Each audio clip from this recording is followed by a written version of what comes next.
Hello ma'am, I am Charville Cortez and this is my final activity to lesson 20. So this is the code. So first we have the pin setup. So latch pin, naka-connect siya sa STCP sa atong sa atong 74H. Tapos clock pin, naka-connect siya sa SRCP sa atong 74H. Tapos data pin, naka-connect sa atong DS. Tapos kani sila tanan naka-connect sa atong 74H C595 shift register. So tapos next dirita sa ato ang segment values. Muna itong segment values.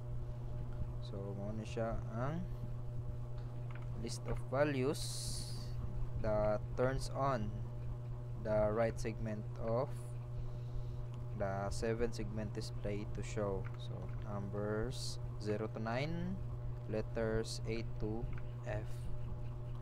So each number like 252, 96, etc. represents which segment should light up.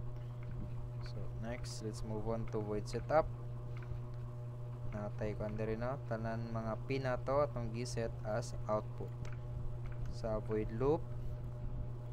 So kaning first line kan will tell the shift register nga mag send og data that we are about to send data.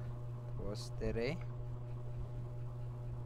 this will actually send the data to the shift register.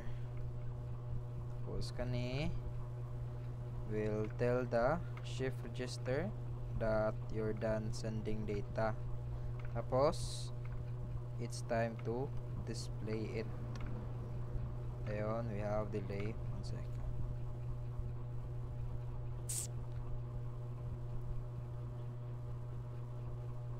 So maro to. So this code will send value from 0 to F. So paano siya hexadecimal sa ato ang shift register. Tapos which controls a 7 segments display showing each value for 1 second. Ara, 1 second na siya. Tapos before moving to the next. So maro to.